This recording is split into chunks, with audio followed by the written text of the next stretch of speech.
লাশটা দিক বা ইনফর্ম করুন যে সে মারা গেছে, তাকে মারা হইছে বা মারা হইছে, লাশ না দিতে পারে হাড় দিক, বাট কিছু একটা ক্লিয়ার করতে হবে। কি ক্লিয়ার তো অবশ্যই করতে হবে। এরকম তো এই ছবিটা দেখে হয়তো আপনারা বুঝতে পারবেন যে আমি আমার বাবার চোখের মনি ছিলাম। আমার বাবা কখনো আমাকে কোল থেকে নামাইতো না, মানে আমার জন্য আমার বাবা অনেক কিছু করছে। আমি যখন অনেক ছোট, আমি এত ছোট বয়সে তাও আমার অনেক কিছু মনে আছে আমার বাবার সম্পর্কে, অনেক কিছু। বাট এখন আমি 16 বছর বয়সে দাঁড়াই, আমি চাই আমার বাবা ফিরে আসুক। শুধু তাই বাবা না, সবার স্বজন ফিরে আসুক। 2011 সালে আমার বয়স তখন 3 বছর, মাত্র 3 বছর আমার বয়স তখন। আমি আমার বাবার চোখের মনি ছিলাম। অ্যান্ড তখন একদিন হঠাৎ ফোন আসে, আমরা নামাজ পড়তেছি, একদিন হঠাৎ ফোন আসে যে আমার বাবাকে ফোনে পাওয়া যাচ্ছে না। আমাদের একটা প্রাইভেট কার ছিল, ওইটা ঠিক করতে মূলত ঢাকায় আসছিল।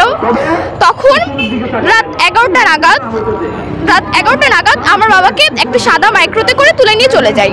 তারপর থেকে কোনো খোঁজ নাই। এমন কোনো বিভিন্ন মর্গে, বিভিন্ন মানে সিআইডি দিয়ে, ডিবি, পুলিশ, প্রশাসনকে লক্ষ লক্ষ টাকা দেওয়া হয়েছে, লক্ষ লক্ষ।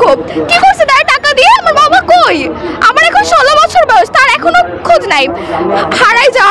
গুম হওয়ার 3 দিন পর একটা ফোন আসে, তার সন্তান কেমন আছে জানার। তার 2টা সন্তান, আমি আর আমার বড় ভাই। আমার বড় ভাইটা আমার বাবা মারা যাওয়ার 7 বছর পর মারা যায়, সেইটা আমার বাবার পর্যন্ত পৌঁছায় নাই। কেন?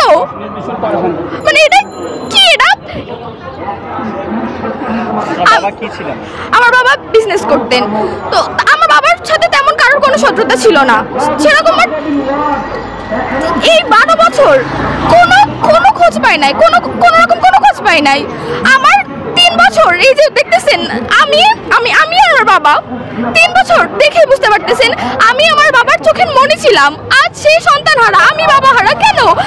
বাংলাদেশের আইন এতটাই দুর্বল যে 3 বছর বয়সে একটা শিশুর বাবাকে ফিরিয়ে দিতে পারেন, এত দুর্বল। বাংলাদেশ লক্ষ লক্ষ টাকা প্রশাসনের দিছি, কি করছি? আমার কিছু চাই না। আমার বাবা যদি মারাও যায়, লাশ দিক তারা, বাট আমার বাবাকে চাই, জাস্ট আমার বাবাকে চাই। যারা ফিরে আসছে তারা সবাই গুম হয়েছে, প্রায় সেম ভাবে মাইক্রোতে উঠাই নিয়ে চলে হয়েছে।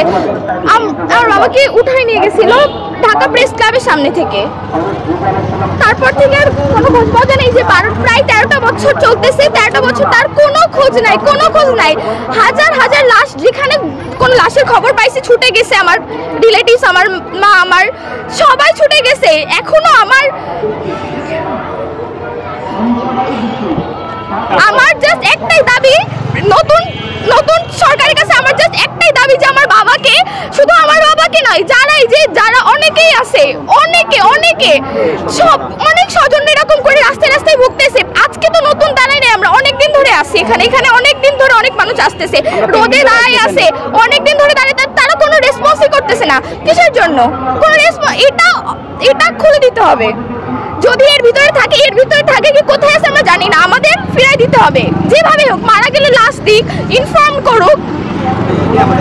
এটাই জাস্ট দাবি যে আমাদের যাদের আত্মীয় স্বজন হারিয়েছে তাদের ফিরিয়ে দেওয়া হোক। এখন আমাদের যদি ঢুকতে না দেয় তাহলে সে ব্যবস্থা আমরা করব। আমাদের যারা হারাইছে তাদের সাথে আমরাও চলে যাব, তবু আমরা এর বিচার চাই। সরকার আয়নাঘর তৈরি করছে, এই আয়নাঘরেই আমাদের স্বামী বা তার বাবারা সে আছে।